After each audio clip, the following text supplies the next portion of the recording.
This is Ron Edwards, Master Sommelier and Director of Wine Education for Wineboat Fine Wine and Spirits. Today we're talking about a sparkling wine. I actually admit wholeheartedly I am a huge fan of sparkling wine and champagne. I don't consider it special occasion, I consider it all occasion.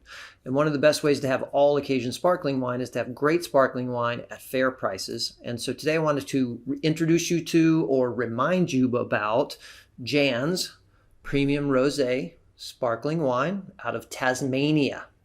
Tasmania is an absolutely fabulous place for sparkling wine. It was actually the reason that people started planting grapes there, was the thought of making sparkling wine.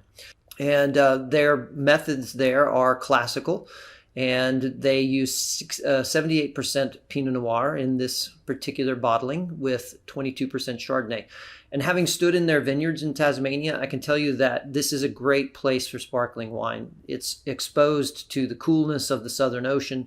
In the north part of the island, you can feel the cool air coming off of Bass Straits, and in the south part of the island, it's a little bit more protected, but a great place to grow Pinot Noir and Chardonnay.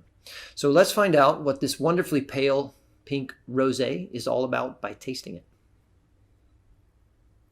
Tart strawberry, bright cherry. There's this sort of pear meets apple undertone as well. Then following that, it's sort of like a zesty, spritzy raspberry kind of aroma profile. There's a little bit of this cross between, I don't know, like a distant smell of baby powder and a little bit of vanilla.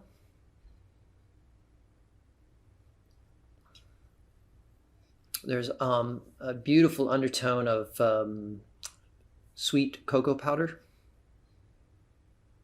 And other than that, it just smells like I should taste it. So let's do that, because sparkling wine's really about mostly flavor and not as much about the nose.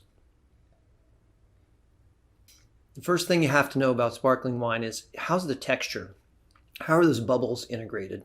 And in the case of Jansz, as you hold it in your mouth, it moves towards whipped cream. Not quite whipped cream, but has this beautiful, soft, enveloping texture as the bubbles expand on your palate and explode. In the middle of all of that, you then start to get the flavor, and it is tart strawberry, tart cherry, fresh red apple, pear flesh.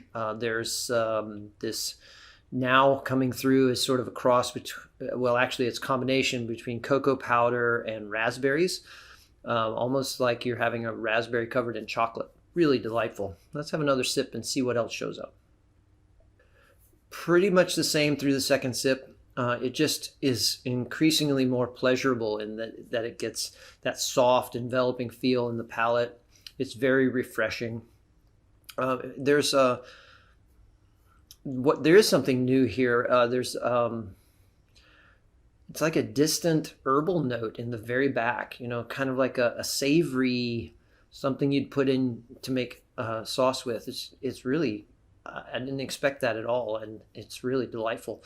And there's this sort of tea biscuits, almost savory cookie kind of concept, like short dough cookie, that is coming through now that wasn't in the first sip. If you love sparkling wine, or if you'd like to explore sparkling wine and not necessarily overspend on it, go looking for a bottle of Jansz Rosé. It is a whole lot of wine for the money, and I admit to it, enjoying it at our house on a regular basis.